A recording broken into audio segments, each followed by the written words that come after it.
Good afternoon. We'll let John Roberts wrap up. John, can we go ahead? Hallie, we good, guys? You're reasonably on time for a change. Trying new things, The good doctor's got me on time today. I'm going to open with a statement from Brigadier General Dr. Richard Tubb. He is a White House physician emeritus, a retired military officer, and one of the longest serving White House physicians in history, serving from 1995 to 2009. As a physician to the president, he earned the trust and confidence of presidents from differing parties. He trained under a physician who did the same, and then trained Dr. Ronny Jackson, the current physician to the president, who has also earned the trust and confidence of presidents from both parties. Dr. Tubb wrote, "I hired and trained Rear Admiral Dr. Ronny Jackson. My patients, President and Mrs. Bush, knew and trusted him. I think it's safe to assume that President and Mrs. Obama trusted him as well. After all, they personally selected him to be their physician." Today, Dr. Jackson will offer his professional assessment of the president's medical fitness for duty. Friday, Dr. Jackson conducted and supervised Donald Trump's first periodic physical exam as President of the United States. Having had the opportunity to review the test, consult specialists, thoughtfully analyze the results, and discuss them with his patient, he will provide us with his considered assessment of the President's medical fitness for duty now and for the remainder of his term of office. With regard to Friday's examination, knowing Dr. Jackson, I am confident that he practiced good medicine. However, it would be an error to view that exam and Dr. Jackson's assessment as an isolated event when in practice it is an ongoing process. Far more important to a meaningful assessment of the president's fitness for duty is the doctor's evaluation, observations, interaction, conversations, examination during the remaining 364 days of the year. Dr. Jackson and his team have been doing precisely that from the moment Donald J. Trump was elected. Beginning on November 9, 2016, the members of the White House Medical Unit began shadowing the new president-elect, figuratively Velcroed to his side 24/7. On January 20th, 2017, Dr. Jackson became that Velcro. Dr. Jackson's office is one of only a very few in the White House residence proper and is located directly across the hall from the president's private elevator.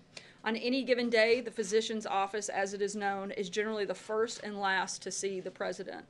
Dr. Jackson has built and leads an organization that is better than any other in history. I know that I, as physician to the president, was well served by this president's doctor. More importantly, President and Mrs. Bush were well served by Dr. Jackson, as were President and Mrs. Obama.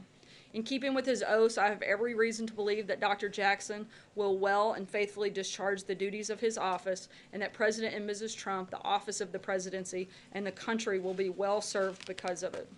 Thank you, Brigadier General Dr. Richard Tubb, for that background and that information. And with that, I will turn it over to Dr. Jackson. And as always, if you could, please keep your questions on topic. And after Dr. Jackson finishes, I'll come back up to address some of the questions of the day. Thanks, guys. Yes, sir. Thank you. Good afternoon, everyone. All right, so to start with, what I'm going to do is I'm going to read to you the summary of the President's physical. And so I'll just read through this, and then after I'm done reading this, immediately after the brief, we'll make this available to everyone exactly as I've read it here, and then I'll take a few questions. So start with. President Donald J. Trump has completed his first periodic physical examination as President of the United States. I performed and supervised the examination with appropriate specialty consultations and diagnostic testing. The exam was conducted January 12, 2018 at the Walter Reed National Military Medical Center. The purpose of the exam was to provide the public with an update of the President's current health status and to ensure the President continues to enjoy all the benefits of good health. This examination focused on evidence-based health screening and disease prevention. With President Trump's consent, I released the following health information. Vitals as follows. Age 71 years and 7 months at the time of the exam. Height 75 inches. Weight 239 pounds. Resting heart rate 68. Blood pressure 122/74. Pulse oximetry 99% on room air. Temperature was 98.4. Physical examination by system to include any studies that were done by system. Eyes, the president's uncorrected visual acuity is 20/30 bilaterally with corrected visual acuity of 20/20 bilaterally. His visual fields were normal. Fundoscopic exam was normal bilaterally. His intraocular pressures were normal, and no ocular pathology was discovered. Head, ears, nose, and throat, normal exam of the head, ears, nose, mouth, and throat. Dental exam, he has healthy teeth and gums. There were no other dental findings. Neck, normal thyroid exam, no noted lymphadenopathy. Auscultation of his carotid arteries were normal. Pulmonary exam, his lungs were clear to auscultation. A screening low-dose CT of the chest demonstrated no pulmonary pathology. Cardiac exam, heart exam was normal. Regular rhythm, no murmurs or other abnormal heart sounds were noted. His ECG, or commonly EKG, was normal sinus rhythm with a rate of 71, had a normal axis, and no other significant findings. He had a transthoracic echocardiogram done, which demonstrated normal left ventricular systolic function, an ejection fraction of 60 to 65%, normal left ventricular chamber size and wall thickness, no wall motion abnormalities. His right ventricle was normal. His atria were grossly normal, and all valves were normal. He had an exercise stress echocardiogram done, which demonstrated above average exercise capacity based on age and sex, and a normal heart rate, blood pressure, and cardiac output response to exercise. He had no evidence of ischemia, and his wall motion was normal in all images. Gastrointestinal exam, he had a normal exam, no masses, no hepatomegaly or splenomegaly. He had a normal optical colonoscopy done in 2013, June of 2013, that demonstrated no polyps or abnormal findings, and because of that, a repeat colonoscopy was not indicated at this time and will be deferred until his next periodic physical exam. Genitourinary exam was normal. Extremities and musculoskeletal. Pulses and good capillary refill in all extremities. He had no swelling or edema. Neurological exam. Examination of the cranial nerves, cerebellar function, deep tendon reflexes, motor function, and sensory system were all normal. A cognitive screening exam using the Montreal Cognitive Assessment was normal with a score of 30/30. Dermatologic exam, normal, no evidence of melanoma, basal cell carcinoma, squamous cell carcinoma, or any other significant dermatologic diseases. I'm going to very briefly go over some of the labs here that I feel are most important, that most providers would be interested in, and then you can look at the details when I put out the written. But laboratory results summarized. A lipid panel, he had a total cholesterol of 223, triglycerides of 129, HDL of 67, an LDL cholesterol of 143, and his total cholesterol to HDL ratio is 3.3. His complete blood count, to include his white blood cell count, his hemoglobin, hematocrit, and platelet count were all normal, and the values are on the written copy you'll get. His extended metabolic panel as follows. His fasting blood glucose was 89. His BUN was 19. His creatinine was 0.98, indicators of his renal function. His liver enzymes, his ALT was 27. His AST was 19, normal. His hemoglobin A1C was 5%. His vitamin D was 20. His PSA was 0.12. And his thyroid screen with a TSH was 1.76. He had a urinalysis done that was clear and had no evidence of protein, ketones, glucose, or blood. His past medical history includes hypercholesterolemia and rosacea. His past surgical history, he had an appendectomy at age 11. His social history, he has no past or present use of alcohol, no past or present use of tobacco. His medications, as follows. He takes Crestor, 10 milligrams daily to lower his cholesterol. He takes aspirin, 81 milligrams daily for cardiac health. He takes Propecia, 1 milligram daily for prevention of male pattern hair loss. He takes Soolantra cream as needed for rosacea. And he takes a multivitamin each day for health maintenance. Immunizations, the president during his physical exam had a Prevnar 13 immunization to prevent pneumococcal pneumonia, and he had number 2 dose of his Twinrix to prevent hepatitis A and B. His routine vaccinations, to include his seasonal influenza, are all up to date, and all indicated travel vaccinations are up to date. In summary, the president's overall health is excellent. His cardiac performance during his physical exam was very good. He continues to enjoy the significant long-term cardiac and overall health benefits that come from a lifetime of abstinence from tobacco and alcohol. We discussed diet, exercise, and weight loss. He would benefit from a diet that is lower in fat and carbohydrates and from a routine exercise regimen. He has a history of elevated cholesterol and is currently on a low dose of Crestor. In order to further reduce his cholesterol level and further decrease his cardiac risk, we will increase the dose of this particular medication. The President is currently up to date on all recommended preventive medicine and screening tests and exams. All clinical data indicates that the President is currently very healthy and that he will remain so for the duration of his presidency. Okay, with that, I'll take some questions. Before we get started, let me just make one comment. I'd just like to point out for all of you here in this room, many of you which know me, if something should happen to you over the next few months and you should fall ill at some point, that most likely I will be the one called to come and take care of you. So when you ask your questions, please keep that in mind. Yes, sir. Dr. Jackson, how much weight have you suggested the President lose? And he has not exactly been enthusiastic about exercising. The President kind of believes that we all have a finite battery. Why waste it on exercising when you can put it toward other pursuits? So what did you counsel him about that? Right, that's right. So, I think the President, he and I talked, and he would like to lose over the next, I think a reasonable goal over the next year or so is to lose 10 to 15 pounds. We talked about diet and exercise a lot. He's more enthusiastic about the diet part than the exercise part, but we're going to do both. He and I will work together over the next year to incorporate a good plan so that we can meet those goals. Thank you, Dr. Jackson. Yes. Thank you. Two questions for you. Number one, there have been some questions as part of your exam. I'm wondering if you talked to the President about this, about the President's mental fitness. He has pushed back on that, calling himself a staple genius. Can you assess the President's mental fitness for office? Absolutely. So many of you may have picked up on the fact that we did do a cognitive assessment as part of the exam. And initially, I had no intention of including a cognitive assessment in this exam because, to be honest with you, per all the guidelines that are out there, it's not indicated at this time. A lot of the guidelines would suggest that you do cognitive screening questions, and that if you have a positive or concerning answer in the screening questions, that then you engage with a cognitive screening tool. So I had no intentions whatsoever of doing that, like I said, because I didn't feel it was clinically indicated. And part of the reason I didn't think it was clinically indicated is because I've spent almost every day in the President's presence since January 20, 2000, or last year, when he got into office.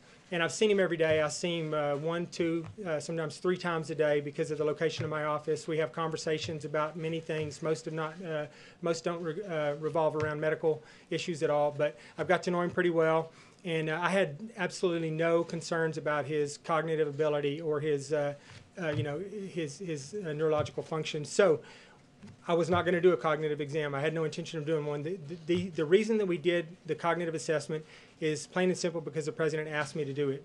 He came to me and he said, is there something we can do, a test or some type of screen that we can do to assess my, my cognitive ability? And so I looked into it. And once again, and my initial question was that I didn't think it was indicated and I didn't think we should do it. After looking at some of the guidelines, there are a few guidelines out there that lean in the direction of potentially doing it. The Medicare guidelines and some of the NIH, National Institute of Aging, they've indicated that it might be a good thing to start doing for most patients in the future. With that in mind, I went through and I looked at a variety of the cognitive assessments that were available. Most of them were very simple, very short, and I think that's the goal actually for primary care providers in doing this is to keep it simple, keep it short. We picked one of the ones that was a little bit more involved. It was longer. It was the more difficult one of all of them. It took significantly longer to complete, but the President did exceedingly well on it. So that was not driven at all by any clinical concerns I have. It was driven by the President's wishes, and he did well on it. So to follow up, the President's personal doctor memorably said during the campaign that he would be the healthiest individual ever elected to the presidency. Do you agree with that assessment? I'm not going to comment on that. My job is to basically give you my assessment of President Trump today, and I'm not going to make any comparisons with presidents over the last 200 years or anything. Dr. Jackson. Yes. There was an incident recently where the president appeared to slur his words while giving an address. Did you look into what the cause of that might have been at all? I did. Yeah, we talked about that, and actually one of my ENT consultants was involved in that. We evaluated him. We checked everything out, and everything was normal. We even went so far as to do an ultrasound of his parotid glands and a few other things, and there was absolutely no clinical findings that would suggest.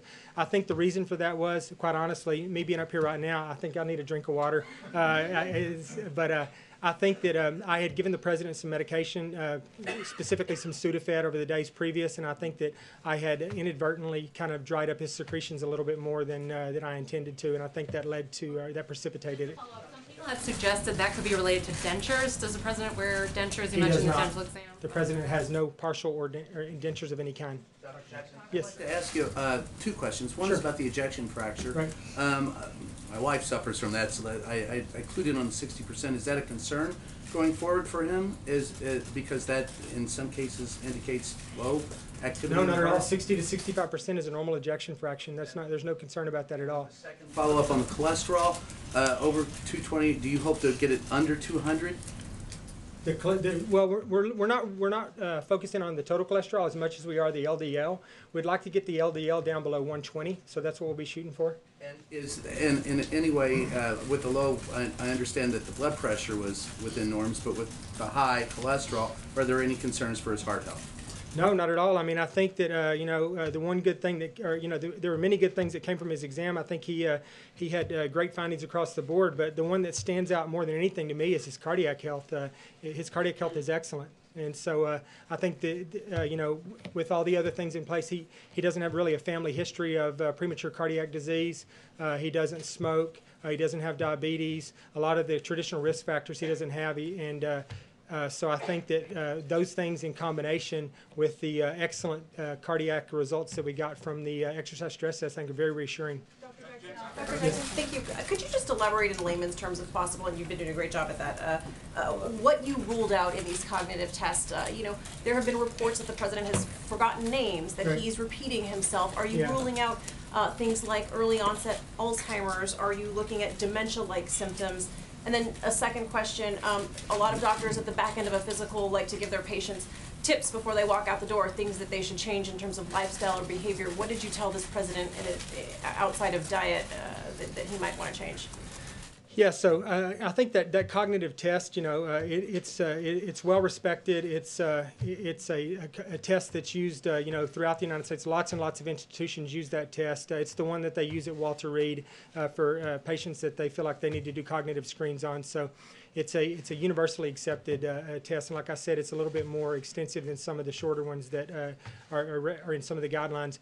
But yeah, it screens for all those things. It screens for any type of cognitive issues, Alzheimer's and all those other things. And so the fact that the president got 30 out of 30 on that exam, I think that there's no indication whatsoever that he has any cognitive issues. And on a day-to-day basis, like I said before, it's been in my experience that the president, he's very sharp, and he's very articulate when he speaks to me, and I've never known him to repeat himself, around me. He says what he's got to say, and he speaks his mind, and I've found no reason whatsoever to think that the president has. Yeah, I've found no reason whatsoever to think that the president has any issues whatsoever with this thought process. So. In the tips part, what did you recommend he make any changes, lifestyle, behavioral? Well, no, not really. I mean, I think that the main thing that we focused on with regards to lifestyle changes are diet and exercise. And if we get diet and exercise right, then weight loss will come. So those are the things that we focused on. And I think that there wasn't a lot to go on here, as far as making him healthier in the year coming, other than incorporating an exercise routine, working on his diet, and having him lose some exercise. Those things will make him much healthier next year than he is now, although his health is excellent right now. Dr. Gupta, do you want to answer one, or do you just want to ask? He ordered some pretty intensive tests, including a CT scan of his chest and a transesophageal echocardiogram. No, it was a transthoracic. Transthoracic. Yes. Did he need to be sedated at all, or was there something you were worried about specifically in getting the CT scan? No, not at all. We got the CT scan just because we were debating. I didn't have any background information on him at all from a pulmonary standpoint. I didn't have old chest X-rays to look at or anything like that. So I was going to initially just get a chest X-ray and be done with it at that, but it's so easy nowadays to just whip in, and it just takes a few, a minute or two, about as much time to get a CAT scan in the way we did as it does to get a chest X-ray, and it gives you a lot more information about other structures in the chest. So it just made more sense to get the CT done. With regards to the echocardiogram, one of the reasons that I did that was because I wanted to prescribe a exercise program for the president, and so I think that it makes sense to get a good cardiac assessment in a controlled environment like the hospital before you prescribe an exercise program to a patient. So that was my thinking there. And he does have heart disease, is that what you said? He does not have heart disease. No. He had a CT scan before that showed calcium in his coronary blood vessel. He does. He did. He had a I think so. Technically, he has non-clinical atherosclerotic coronary atherosclerosis, and so that's been mentioned in previous physical exams he's had done. He had a coronary calcium score done in 2009 that was 34. He had a coronary calcium score done in 2013 that was 98. And then we did get a calcium score from this one. I didn't mention it because I think it was clinically good information. It wasn't, but it was 133. So I had a long conversation with the cardiologist, not only the cardiologist at Walter Reed, but the cardiologist at Cleveland Clinic and several other well-known institutions. And everyone saw that as reassuring that he's gone this period of time and he's had that much or that little of a change in his coronary calcium load. So I think overall his coronary calcium score is very reassuring and goes along with the rest of his cardiac workup. Dr. Jackson, if I might ask a question that follows on the philosophy of the fitness of the president. Yes. The 25th Amendment, a lot of people in the country have been talking about it. It basically contemplates that a group of Senate-confirmed laymen will weigh in on whether the president's able to discharge the duties of the office. You, as the president's position, have certainly given this some thought over the years that you've been in your role. On what basis would you, and this is just a philosophical question, advise the cabinet that the president is unable to discharge his duties? How does that bar get met?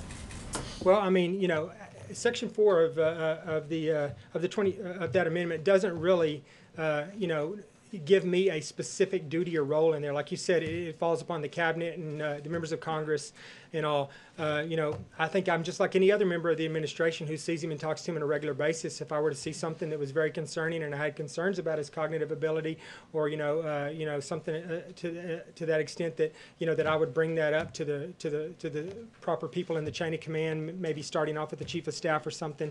And I think that's what everyone else in the administration would do. So I don't think my role as a physician would be much different than any other member of the president's administration if they thought something like that were going on.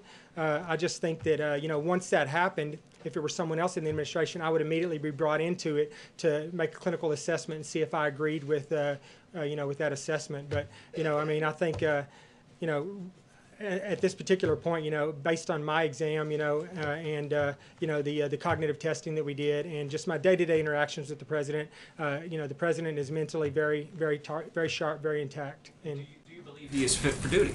absolutely, he's fit for duty. I think he will remain fit for duty for the remainder of this term, and even for the remainder of another term if he's elected.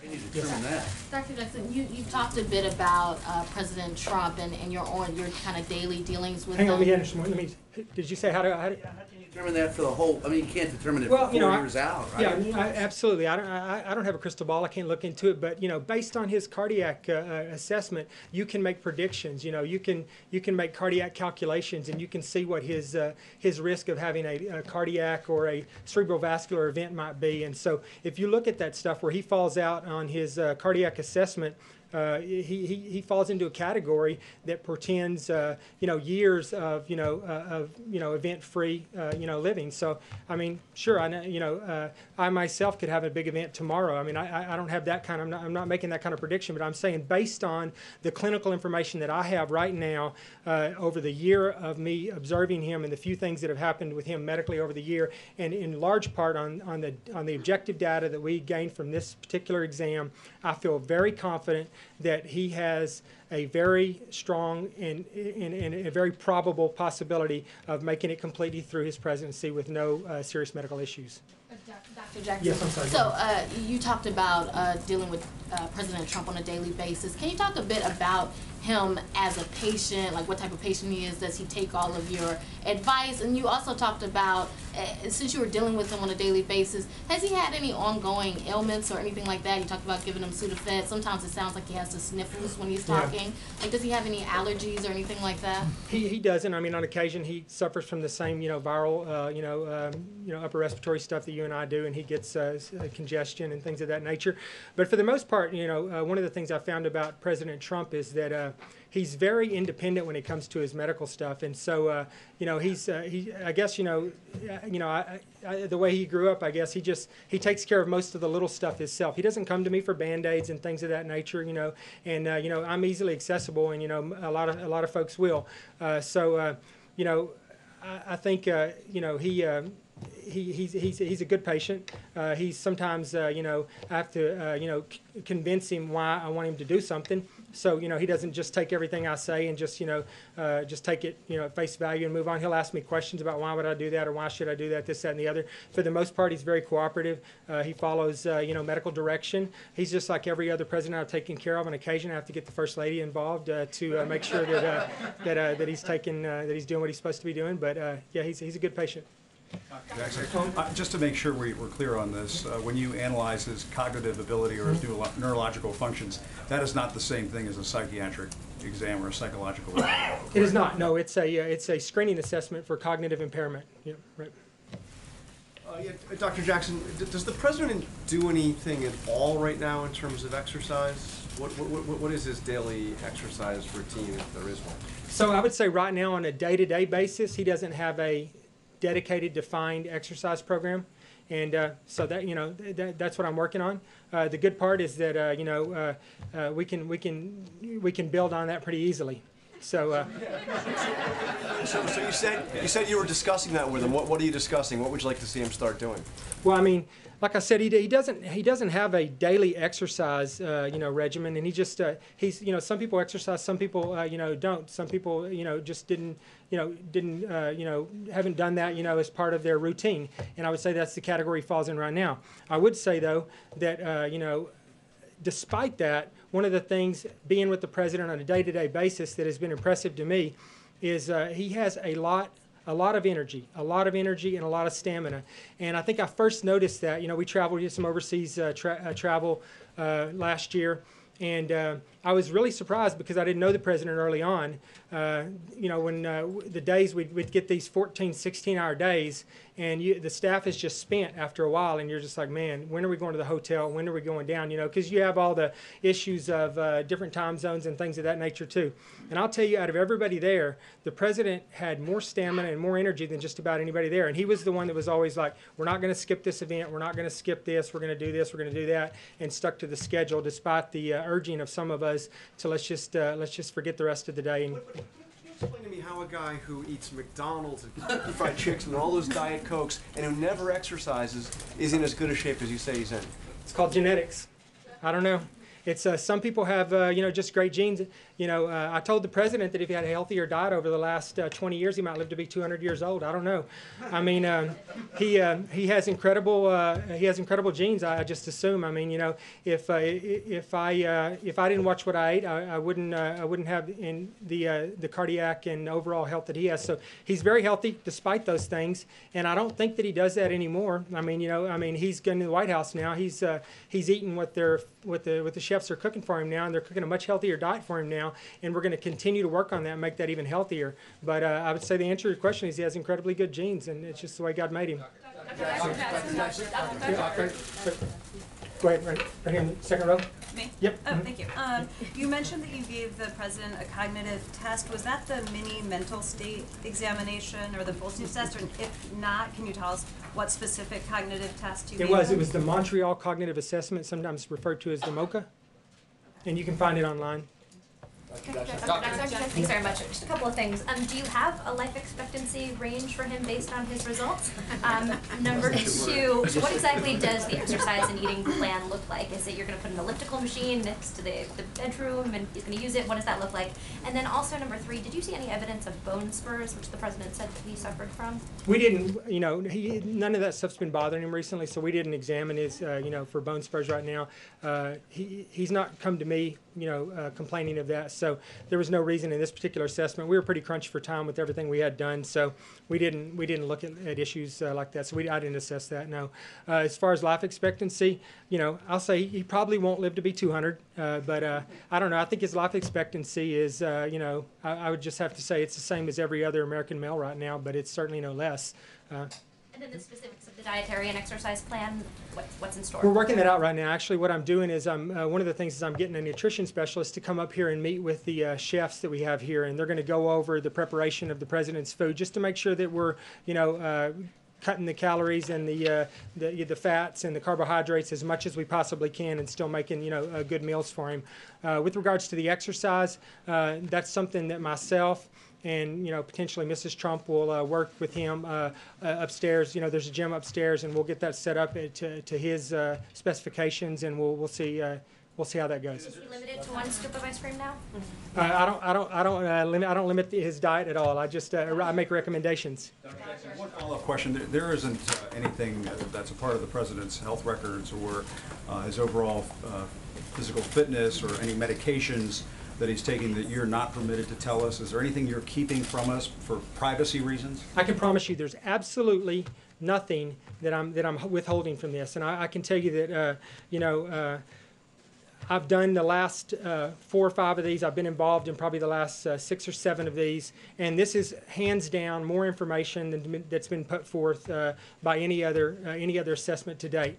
Friday was a good day for me. Friday made today exceptionally easy for me. So when we left Friday, I was like, you know, it was good for me. It made this much easier for me today. So no, I'm not withholding anything, and I have reviewed the president's past medical records to the extent that they've been made available to me, and there's nothing at all that's concerning to me. Doctor, can you say, given the president's age, he's somewhat of a peer to where President Reagan was at this time of his presidency. Can you say, given that there's scrutiny of what was overlooked at the time with President Reagan in terms of Alzheimer's and things he was then known to suffer from at a later date, can you say that whether the test that you ran would exclude any of those things, and what the possibility of overlooking something like that would be? You know, how can you tell the American people that this time you're certain?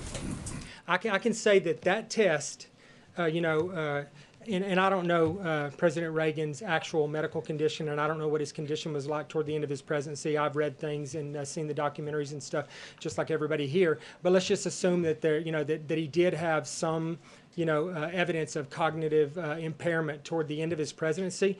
I think that I can reliably say, and I think that the folks in the mental health community out there would back me up on the fact that if he had some type of mental cognitive issue, that this test is sensitive enough, it would pick up on it. He would not have got 30 out of 30 on the test. So I'm very confident at this particular stage that he has nothing like that going on. And like I said, my personal experience has been that he has absolutely no, you know, cognitive or mental issues whatsoever. That he is very sharp. Dr. Jackson, can I ask you a quick question about PSA? Are you sure. Confident of his prostate health? You recited a very low PSA. You're certain that's not a product of finasteride masking? It may be. You know, I mean, and that is probably why his PSA is as low as it is, because it's very low. But you know, we have no indication whatsoever on prostate exam, and based on his previous PSAs, that he has any prostate issue going on. I mean, well, you know, a lot of people would recommend that you don't even do a PSA anymore. I did one because we had a long history of PSAs on previous exams when I reviewed his past medical record, and so I thought it made sense to go ahead and do one. And you know, had I seen a large bump in his PSA or something, then that would have been concerning, but I didn't. So we're not going down that path. A waist measurement for the president. His weight, I think he said 239, right? It seems, I think it's just shy of obesity, it right? Is, yeah. So you're confident of that number, and did you do any measurements? We don't do any measurements. We do height and weight, and then, you know, you can put them in the BMI calculator, and you know what, but we've never done measurements, you know, just there's not a lot, you know, there's not a lot of point in it at this point. I mean, the president's acknowledged that he'd be healthier if he lost a few pounds, and that's what we're going to try to do. So doing measurements, you know, and getting some other, you know, some other form of calculation wouldn't have really changed anything clinically for us. His age, will you continue cognitive testing in the future? Because of his age, in continuing his physicals in the future, will you also continue the cognitive testing? That's going to be totally up to the president because, like I said before, I didn't feel it was clinically indicated on this round. So I will continue to monitor the president over the next year. I'll talk to him on a regular basis. I'll visit with him every opportunity. I'll spend lots and lots of time with him over the next year. And if I have any indication that we need to do it, or if I come up with anything on any of his exams that clinically indicates we should do that, then yes, I will recommend doing that. Short of that, if the president wants to get one done next year, then we'll do another one next year. Jackson, it's recommended that most baby boomers get screened for hepatitis C. Did you do a hep C test, or has he had one previously? He has had a hep C test remotely. I did find that in his past medical record, but I did not do one this time. So. Dr. Fahey, you talked a little bit about his diet here at the White House. Can you flesh that out a little bit? What specifically is he eating? Is he eating lots of chicken and fishes and white meat? And also, does he take any sleep aids? So, the president, first off, I have to admit to you, that I see what he eats on the plane some, and that he eats the same food that we eat on the plane, which is usually fairly healthy meals, minus the desserts that we get. But I have not been as actively involved in his diet as I will be in the year to come, so I don't have a lot of information on that right now. But he's asked me to get the nutritionist involved, which basically has given me permission to become involved in that, and I will. So I'll have more information on that, next year. And then what was the other question? Sleep aids. The president does take some Ambien on occasion, like we all do on overseas travel. So when we travel from one, time zone to another time zone on the other side of the planet, I recommend that everyone on the plane take a sleep aid at certain times so that we can try our best to get on the schedule of our destination. So he has on those occasions done that. White House. Here at the White House. When he travels? Or? No, not. There's only during travel. How much sleep does he get on average? He doesn't sleep much. I mean, I would say that this is just my guess based on being around him. I didn't ask him this question, so I could be wrong on this. But I would say he sleeps 4 to 5 hours a night, I think he's probably been that way his whole life. That's probably one of the reasons why he's been successful. I don't know, because me personally, I need a lot more sleep than that. But he's just one of those people, I think, that just does not require a lot of sleep. Can you say whether your prediction of good health and no serious events for years to come still holds if the president does not make changes to his diet and start to exercise? Is that still your professional medical opinion? And then also, can you just tell us how long the examination was, sort of start to finish, and how many people were involved? Yeah, so I don't know. I mean, I guess it's going to depend because, this time next year we'll do a lot of the same tests. We'll do cardiac assessments and everything else. When we get the objective data next year, we'll look at it and we'll recalibrate. And if he's made a lot of changes, I assume that he'll be even better shape than he is right now. With the if he's eaten better, and he's lost a few pounds. But even if he hasn't, I won't make that assessment without doing a lot of the objective testing that we just did this time. So, and then the other question was, how long was the entire? Yeah. So the exam was right. And then how many people were involved? The exam lasted about 4+ hours. So I think we were there, about 4 hours, I think. And I had a total of, I believe, 12 consultants involved in it. I don't execute these physicals in a vacuum. I have a lot of specialists available to me, and just like on a day-to-day basis, I'm somewhat of a quarterback with regards to his care. So I spent weeks speaking with consultants and trying to figure out, how to plan his exam appropriately and what was appropriate for his exam. So it was a team effort with a lot of the physicians at Walter Reed who did a great job helping me take care of him. Thank you, Dr. Jackson. Was there anything that the president or anyone else specifically said for you not to mention today? Absolutely not. As a matter of fact, there's a lot of things here. I was like, "Are you okay with me mentioning this?" He's like, "Absolutely, I don't care." Go ahead. Just follow up on that. Some of the president's friends have told reporters in the past that they think he's a germaphobe, that he washes his hands obsessively and is concerned about that. Have you seen any indication of that type of behavior being around the president? No, I mean, he washes his hands frequently. He uses, Purell, and as many hands as he shakes in a day, he'd be a fool not to. So I think, the more he can wash his hands and use Purell, I'm encouraging that. So I'm never going to say that's anything that he shouldn't be doing. So I would like for him to continue to be a bit of a germaphobe and make my job a little bit easier along the way. Other OCD behaviors? Any other OCD behaviors along those How would you lines? characterize the president's health to an average 71-year-old American male?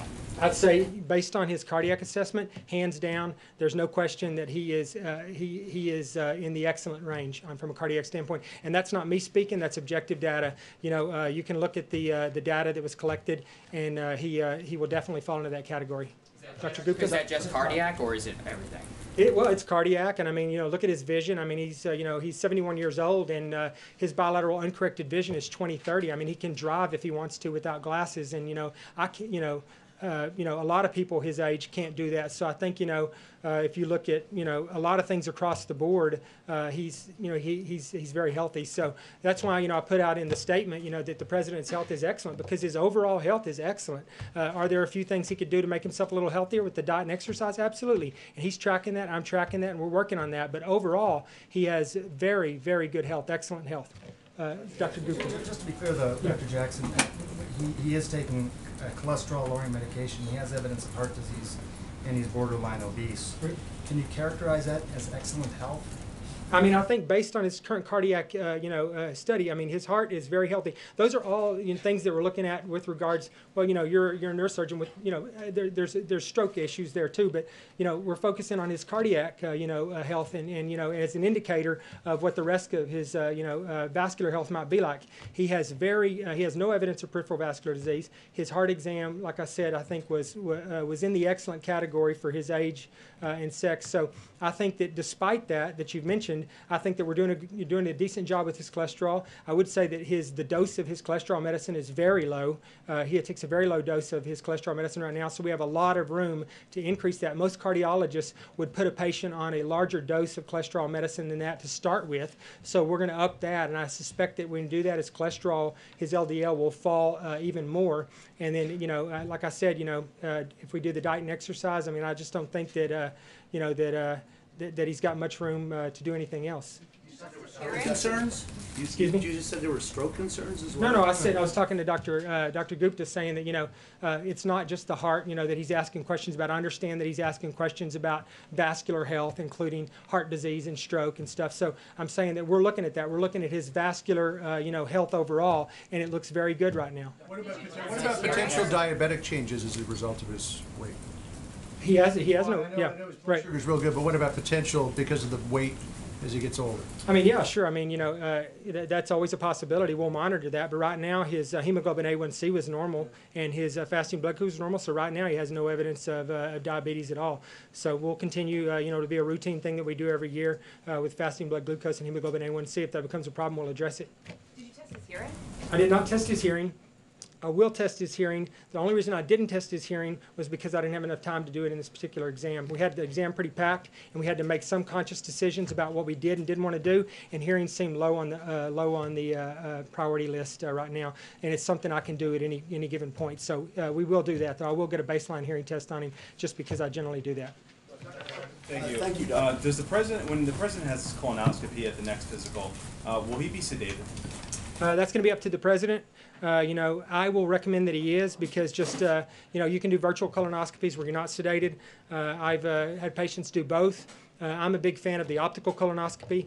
I just like, so I will recommend if he does it next year that he be sedated and he do an optical colonoscopy. Part of the decision-making process on handing over power to the vice president or whoever while he's sedated? I'll be making recommendations on that with the chief of staff and National Security Council and everybody else. I won't make that decision, but I will be a part of that discussion. Dr. Jackson, thank you. You say that the president was the one who requested the cognitive test, that it wasn't necessarily needed for someone of his age. Did he tell you why he wanted it done? There's been a lot of speculation out there about his cognitive state. Was he upset with some of that talk? What were the discussions that you had from when he told you this is why I want to do it? Why did he say he wanted to do it? I don't think he wasn't upset with it, but that did drive part of the process. I think this has been the narrative for a while, and I think he saw doing the physical as an opportunity to put some of that to rest. And I think that he wasn't obviously the least bit concerned that he had anything to hide, and so he actively asked me to include that in it, so we did. So that I think. Was there any one incident that kind of made him say, hey, this is something I want to do, or just a collection of voices, of criticisms or guesses? Not that I'm aware of. I mean, he didn't mention any one particular incident to me, and the reason it came up is I was going over his physical exam with him, discussing all the other things that we're going to do, and I was giving him a rundown of what we were going to do on that day, and he asked me at that point, could I include this in the assessment? And so it wasn't driven by anything that had just happened or anything he'd just heard or seen. Like outside criticisms, there was no. I have no idea. He didn't discuss any of that stuff with me. He just asked me. He said, "Hey, can we do this?" And so we did. Yep. On the president's stress level, in your conversations, in your examinations, did he express any change in how stressful this job or lack of stress that he has experienced as a result of becoming president? No. I talk to him sometimes about stress. Just because I think it's my job as his physician to bring that up on occasion, as I do with many other members of the administration. I've never seen the president, stressed out about too much. I think the one thing that I've noticed about him that I think is unique, and I think and this is just my personal opinion, this has nothing to do with my medical assessment, but I think that one of the things he has that's unique that I think is probably, I would just assume has led to some of his success over the years, he has a very unique ability to just get up in the morning and reset. And I've seen it before where, things are going on, and I think, a lot of people around him and and myself, if I were in that situation, I would get up in the next morning and the next day would build on the day before, and I would start getting more and more stressed. He has a unique ability to somewhat to push the reset button, and he gets up and he just starts a new day. And I think that overall, that has helped him, with his stress level and with his, and made him healthier from a stress standpoint. Follow up on the questions of a few of my colleagues regarding an exercise routine for the president. You said you've had these conversations with him. Could you take us through some specific exercises that you and the president are considering as you look at this routine? No, I mean, I think there's a variety of ways to do this. You can do stationary bike, you can do an elliptical, you can do treadmill. I want to do something that's low impact. I don't want to do something that's going to cause the president to have, joint issues and things of that nature. So what I'll do is I'll look at, how we can do something aerobically and how we can do it with minimum impact on his joints, and then that's what I'll approach him with as the best option. Does he watch too much TV? I don't. From a sedentary yeah. lifestyle sort of perspective, should he cut back on that? I'm not going to comment on that. I mean, I might comment on that if that were my 5-year-old. I might tell you they watch too much TV, but I'm not going to. The president, he can watch as much TV as he wants. And I don't know how much TV he watches, so I'm not going to. That's something I just can't comment on. So you get why I'm asking, because of the seated sort of aspect of television watching versus the active lifestyle part of it.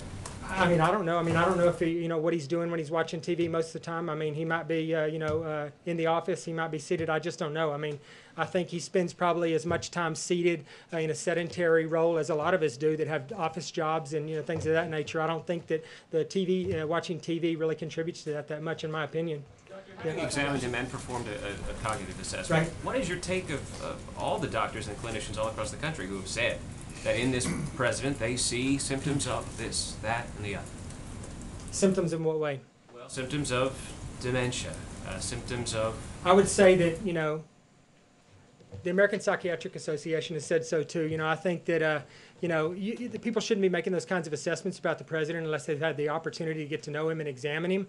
And, in my opinion, that's just tabloid psychiatry, and I just don't, I'm not going to address it or fall into, to responding to those kinds of questions or accusations.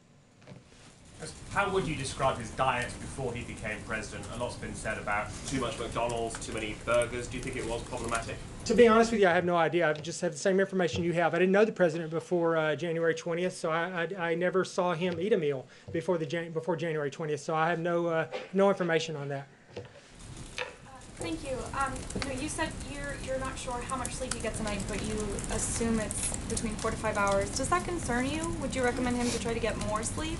I mean, sure. I think more sleep for all of us would be helpful. but it doesn't really concern me because I think it's just his nature. I think he's always been that way, and I just think that it works for him. It wouldn't work for me, but it works for him. And so, sure, if he could get more sleep, that'd be great. But I just don't think that you know, that's likely to happen. That's just the way he's wired. In the back.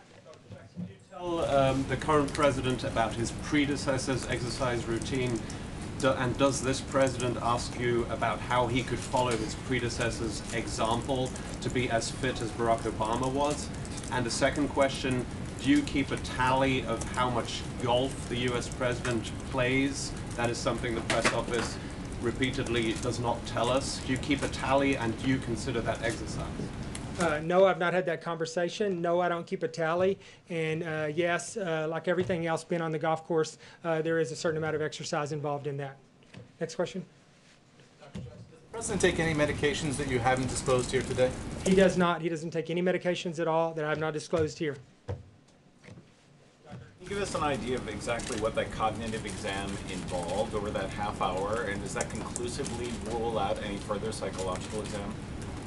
Like I said, it does. You can look online and see what it's all about. It's you know, you can. It's easy to pull it. Just pull it up online. The Montreal Cognitive Assessment. You'll see it right there, and you can see what all it entails. It does rule out the need to do any other cognitive testing. That's the reason you do it. It's a screening tool.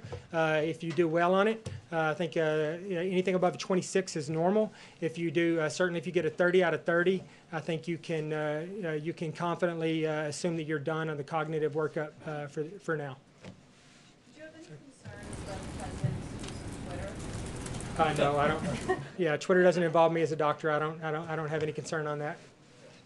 Thank you, Dr. Jackson. The president is the first lifelong teetotaler and non-smoker to sit in the Oval Office since President Jimmy Carter. Can you say that that's extended his life in any way and makes him unusually healthier for his age? I would say that, in my opinion, it's had a big impact, especially the smoking part of it. You know, like I said, you know, he has incredible cardiac fitness at this point in his life, and I think a large part of that is probably due to the fact that he has had a life of abstinence from tobacco and alcohol, in particular tobacco. Thank you. You mentioned a whole bunch of doctors that participated in Friday's exam, and there are other questions that have been asked today about the president's emotional health. Is there anyone on the president's medical team, such as a psychiatrist or psychologist, whose job it is to monitor the president's emotional state or watch for potential psychiatric problems or indicators of those? No, that's not anyone's official duty. I have all specialists at my disposal, both civilian and military, including psychiatry, should I need them. But that's really my job as his primary care doctor, and I'm pretty suited for it in the sense that I see him on a regular basis every day. So I think that falls upon me to do that.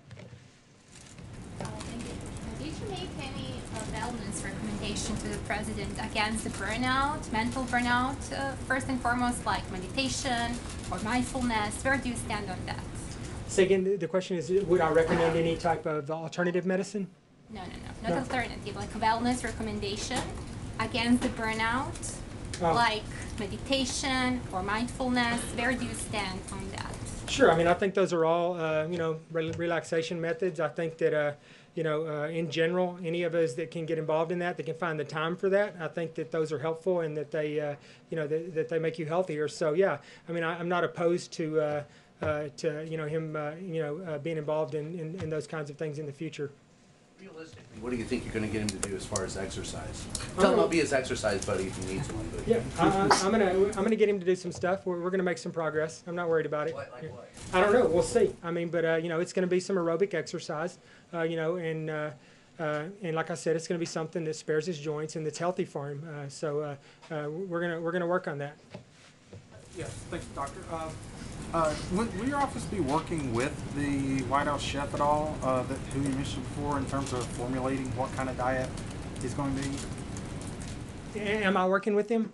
Right. Is there some sort of like set plan as to? Right. Yeah. Like I said, Right. Like I said, to this point, I haven't been as involved in that as I want to be, but I'm will become much more involved in that relationship from this point forward, since the president has given me direction to do so.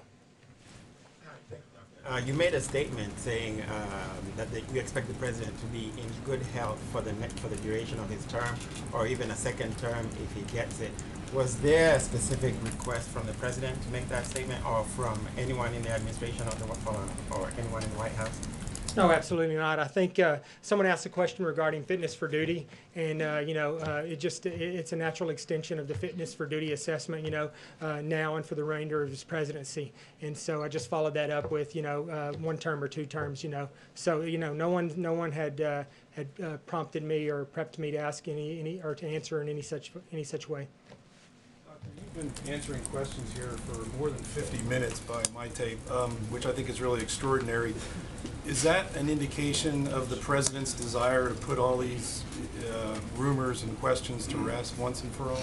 Absolutely. I think the president encouraged me to come out, and he specifically told me, he said, I want you to get out there, and I want you to talk to them, and I want you to answer every single question they have. He called Sarah, and he told Sarah, I do not want you pulling him off that stage. You leave him up there until he's ready to come off. And so, I think that 2 reasons. 1 is because the president wants me up here, and 2, because as of Friday, I was pretty excited about getting up here and talking about his health, because Friday was a good day. And it gave me a lot of, it made me enthusiastic about being up here today. So that's really where we're going. Will you commit to doing this next year? Absolutely, yeah. Dr. Jack, just one more question about the Montreal exam and other sort of mini mental status exams. They're pretty good, but they're not really sensitive if someone's already high functioning. They're not really good at finding early stages of dementia. If the president's worried about it, would you recommend more sophisticated exams? Yeah, if he's worried about it, which he's not, but I think, right, I think that they are actually pretty specific at finding, subtle cognitive changes, at least everything I've read about them, they'll tell you, the psychiatrists and the psychologists that utilize these things will tell you that they will pick up stuff, that even the patient is sometimes not aware of. So I think that they're great screening tools, and I think short of having any type of issue with a cognitive screening tool, I wouldn't recommend doing anything beyond that. Are you saying, this is my ignorance, but are we saying that because of Reagan, all right, we had the issues with Reagan, and the issues about this president, cognitive testing, mental acuity testing is not commonly part of an annual physical with the President of the United States? I'm saying I'm totally unaware of this ever being done before. As far as I know, no president has ever had a cognitive assessment as President of the United States. This is the very first time it's ever happened. If anybody's aware of any of it happening before, then they have information I don't have, because I look pretty extensively, not to mention the fact that I know most of the physicians that are alive that have taken care of the last 3, 4, and maybe 5 presidents, and it's never been done. With the power that he wields, should it not be? In my opinion, as his physician, no. If the American public somehow thinks that that's part of an assessment for a president, then I suppose they can, they can incorporate that into, your ability to run for president or serve in office. But that's really not my call. I approach the president like I would any other patient, and he has gone above and beyond what I would consider a requirement to demonstrate his cognitive abilities. So with the questions that have been asked. Next question. Thank you, Dr. Yeah. Dr. Jackson. President playing golf a lot, almost every weekend. Is that helpful for his health? Is it healthy for him? Yeah. I think so. Be outside and it's a good way to to relieve a little stress. So I think if that's what he enjoys doing, I think it's healthy for him to do it. Thank you. You said he doesn't drink and he doesn't smoke, and other than the diet issue, did you address drug addiction? Drug addiction? I mean, Yeah. any other drugs? Yeah, no, he has no drug addiction. Yeah, absolutely. Thank you for your time, Dr. Jackson. How about sexual? Okay, Sarah's telling me to wrap it up, so I'm gonna take one more question, but from somebody else, because one more question. Here. Back there. Okay, yeah, thanks again. So could you give us a sense of how involved the First Family is in this? The First Lady, his daughter, others, and encouraging him to step up on the exercise? Sure, yeah, they're involved in it. You know, his daughter Ivanka and Mrs. Trump are both proponents of you know, eating healthier and exercising. So they'll be partners of mine in you know, in working this out. So yeah, they're involved in it, absolutely. Sorry, I wasn't trying to be disrespectful. I was just trying to spread the wealth. Yeah, yeah. My question was, with all the questions that have been asked, Right. going back to that issue, everyone has asked about mental acuity. Those questions have been in the public. And he told Sarah to tell you to stay up here until those questions are answered. Going forward, would you recommend that presidents undergo that type of testing? No, I don't think so, because like I said, I think that, you know, I'm comfortable with the algorithms that are out there. Most of the algorithms out there start with personal observation and, you know, and observation, you know, of the physician, you know, and the patient and, you know, the family and the patient. And then they go to screening questions after that. And then after screening questions, they go to a screening assessment tool like the one we used. And then if that's you know, abnormal in some way, then they go on to other types of more detailed cognitive testing. So I think there's a healthy algorithm in place, and I think that, you know, that in the future that should be a decision between you know, the president and their physician. And I would have no problem in the future if you know, someone comes in and takes my place and there's another president here, them following that particular algorithm. I'm comfortable with that algorithm. I think we followed that algorithm. I think had I followed that algorithm to a T, we would not even have done this test. We did this test specifically because the president added it to his physical exam. So that's it, guys. That's all the questions I've taken. Thank you for your time. I appreciate it. See you next year. Thank you very much. Well, that was informative. I think we covered just about everything that we could possibly think of when it comes to the president's health. Because it's late in the afternoon and we've been in the room for an hour, and I know you all have probably stories to write and things to file. We're going to keep this last little bit pretty short. I'll take a few questions, but we're going to keep today pretty short, but we'll go ahead and dive right in. Go ahead. Sarah, the president, is he still scheduled to release the fake news report tomorrow, and when and how's that going to be done? We'll keep you posted on any details around that potential event and what that would look like. John? Thank you, Sarah.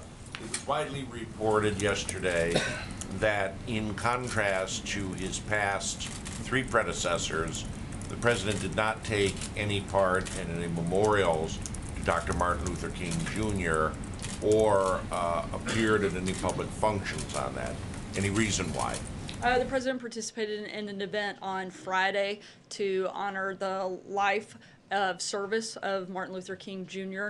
And we would like to continue to do projects and events throughout the year and not just have one day, but certainly wanted to recognize that here at the White House through the event on Friday, and we'll continue to be involved in efforts and opportunities moving forward over the course of the year and over the course of the president's term. Hallie? Sure. Senator Graham said today on the immigration discussions that he thought that the president was on track to come to a deal with him and Senator Durbin up to 2 hours before last week's Immigration Oval Office meeting on Thursday. He says something happened between 10 and 12. He says the president got bad advice from his staff members, potentially including Stephen Miller, potentially including John Kelly. What happened in those 2 hours? What changed? Is Stephen Miller running the show now? What's going on? Hardly. So to be very clear, the president's running the show here at the White House, and look, I was part of this process and part of the conversations that went on. The president simply, as he looked at the deal, he wants a good deal and he wants the right deal. He laid out what his priorities were, what needed to be included in any piece of legislation, and this simply failed to address the things that were laid out. Specifically, one of the areas that really fell short was the funding for border security. They only put in about 1/10 of what the Department of Homeland Security said they needed. Not what they said they wanted, but what they said they needed. And this was simply a complete failure in terms of a good deal based on what the president had laid out and based on what he wanted to see in a piece of legislation. Hopefully we get there. We're still going to continue working with members, both Republicans and Democrats, House and Senate members, to try to make a deal on DACA and make sure that we include those components that the president very clearly has laid out. Cecilia. Sorry, I'm going to hop around today since we're on short time frame. Just picking up on what you just left off on. So does a good deal include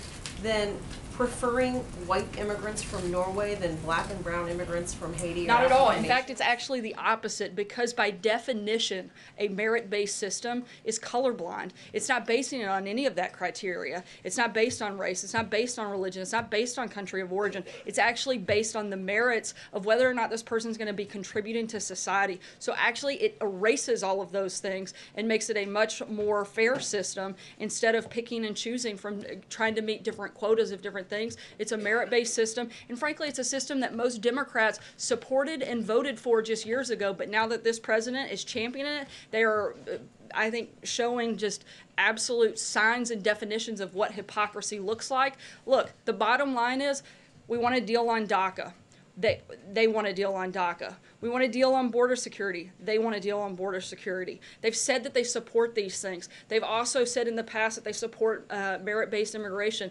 I don't see what is complicated here. We all want the same things. Democrats need to quit playing politics and start doing what they were elected to do, and that is governing. And they need to come to the table with a real deal based on the parameters that were discussed in the meeting that most of you saw, and let's try to get something done for the American people. But he did mention country of origin, and the fact of the matter is the countries that he mentioned, one is very white and the others are very not white. So that is about race, is it not? No, it's not. And again, the president has laid out what he wants to see in an immigration process, and that is a merit-based system. You cannot argue with the priority that he has laid out and what that looks like and how it actually levels the playing field and is the opposite of what you're suggesting. Blake? Sarah, thanks. To pick up from what Hallie had asked, something clearly had changed between Tuesday when the president said, bring me any deal that you agree to, But to be clear, he didn't say bring me any deal that two people agree to. He said the people at this table, I'm confident that you will come together and address the situation and the concerns that we have laid out, and that you will answer the call that has been made, and that simply didn't happen in this deal. Is it simply if you say that they came to you with 1/10 of the border wall funding, that if more money comes to the wall, you've got a DACA deal? We also want to see an end to chain migration. We want to see an end to the visa lottery system, and we want to see merit-based immigration. So those are the components that we've laid out. The president's viewpoint on this has been consistent. It hasn't changed, but what was reflected in that deal isn't what the president laid out. Jordan? Thanks, Sarah. Is the president concerned about what Steve Bannon might tell the Mueller grand jury? Not that I'm aware of, no. Trey?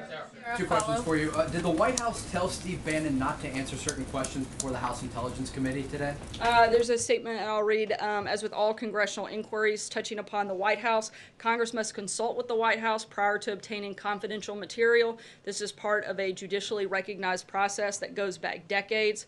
We've been cooperating fully with these ongoing investigations and encourage the committees to work with us to find an appropriate accommodation in order to ensure Congress obtains information necessary to its legitimate interests. Today, the president said that he wants immigrants to come in from everywhere. Does everywhere include those 6 countries that were on the travel ban list? Look, like the president said, he wants immigrants to come in from everywhere, but he wants to do that through a merit-based system. Shannon? Does that merit-based system mean ending the TPS program, so the U.S. would no longer provide a safe haven to countries having a natural disaster or a civil unrest? I think that's a different part of the conversation. And I think one of the things to remind people of the TPS program, again, look at the name of the program. It's temporary. It's not meant to be permanent. We are looking to find permanent solutions. We're not just trying to put a Band-Aid on the situation. We want to actually fix the problem, and that's why simply doing one piece of this immigration reform isn't enough. It has to be responsible immigration reform, and that's what this administration is going to continue to push for. Can you explain, because I think this is still an open question, how did Senators Cotton and Perdue get here to the White House on Thursday? Who invited them? The president. Why? Doesn't seem like an open question to me. Why did he invite them? I mean, Senators Durbin and Graham wanted to come and present their proposal. Why did the president feel he needed other people in the room? As the president did, I guess, a few days prior when he had a large group of people here, the president wanted to have multiple people that have been part of this conversation, that have been part of the foundation that they had worked on the days prior to that in the room as part of the discussion. It was a decision he made, and I guess I'm lost on why the president having 2 Republican senators who have been in the midst of this entire discussion continue to be part of the discussion. If anything, I think he should be celebrated for including more voices instead of limiting it to 2. He broadened the field and brought additional people into the room, not just those 2 members, but several others as well. Kristen. Sarah, thanks. The president again today called the Russia probe a hoax. So why not encourage Steve Bannon to be completely transparent today on Capitol Hill to help? No one's encouraged him to be anything but transparent, but there is a process of what that looks like and what that process should go through. And not answering some questions, right? Look, I can't speak to that. That's something that I would refer to attorneys on that matter, and specifically Steve Bannon's attorneys. Look, we've been completely cooperative throughout this entire process. We're going to continue to be cooperative, but we're also going to maintain some of the executive privileges here at the White House that have been practiced for decades and that need to be maintained. Sorry, Chris, I gotta get Ashley. By the grand, by Go ahead. In that meeting, the president reportedly used a vulgarity. The White House has said he did not use that specific word. The president has said that as well, but a number of people in the administration said he used tough language, rough language, strong language. Can you clear up once and for all what the president did say? Look, I wasn't in that room, so I can go only off of what the individuals who were. They said that term wasn't used, but that tough language was. Look, no one here is going to pretend like the president is always politically correct. He isn't. I think that's one of the reasons the American people love him. One of the reasons that he won and is sitting in the Oval Office today is because he isn't a scripted robot. He's somebody who tells things like they are sometimes, and sometimes he does use tough language. The point that he's trying to make, the point that the entire conversation frankly should be focused on, is the issue at hand. We've wasted 5 days fighting over one word when we should be fighting over the people that are involved in the DACA program. If Democrats really want to protect these individuals, that's who they should be fighting for, and that's what they should be fighting about, is figuring out a permanent solution to DACA, not a quick fix, figuring out how to secure our border and increase border security, figuring out how to end chain migration, figuring out how to end the visa lottery system. They're wasting time, yet complaining about the fact that this president isn't doing enough when he's the only one that's really engaging in this process, and hopefully they'll get on board, get out of the way, and start actually doing their job. Anita. I have 2 quick questions. One, since the deal does not look like it's in sight, now we're 3 days till the federal government doesn't have any more money, is the president... Sorry, a deal on what? I just want to be clear. If we're talking about the budget or DACA. Okay. So right now there's no deal. Does the president support a short-term CR to get us through the next few weeks to keep the government? We certainly don't want the government to shut down, but we'd still like to see a budget deal that is a 2-year budget deal, that is a clean budget deal. We haven't given up on that, and we hope that Democrats will not hold our government hostage and will not stop military spending and will not stop allowing our country and our nation to be protected, because they failed to stop using political ploys and they started actually governing, and that's what we're hoping for. Jonathan? Sarah, I said I had a second quick Sorry, question. we're tight on time, so I'm going to hop. Jonathan? Sarah, can you clarify exactly what has been denied here? Because the day of that meeting, Thursday night, the White House put out a statement that did not deny. The president said what was widely reported. You now said we've been spending 5 days talking about one word. Is that the only thing that's being disputed here in this denial? Is which profanity the president used?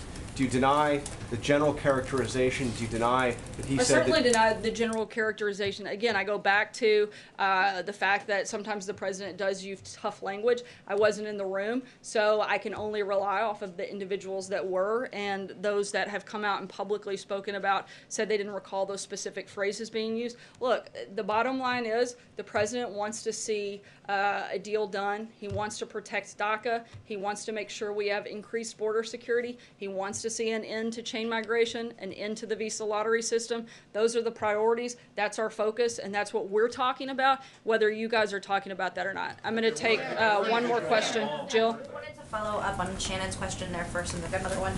Does the president, do he agree to some type of deal that traded the diversity lottery for making permanent the TPS protections? I'm not aware of that specific agreement. I'd have to check. Would you be open though to that kind of trade-off? I'd have to check. I know we've laid out what our priorities look like, and I think it would depend on the entire piece of legislation. I can't speak to just one piece of something that may or may not exist. And then Secretary Nielsen today was testifying on the Hill, and at one point she said that she was in that meeting, and she said she was surprised by the fact that the folks in that meeting were using such profane language. Is that something that bothers the president at all, and how often does he use that kind of language that we're all talking about? You'd have to be more specific in terms of, I guess. Profanities, how often does he? I mean, has he ever used a word? Probably so, yes. But I don't think, again, that is the basis of what the focus of the meeting was, and certainly not what the focus of the White House has been. I'm going to take one last one because Aisha's been patient.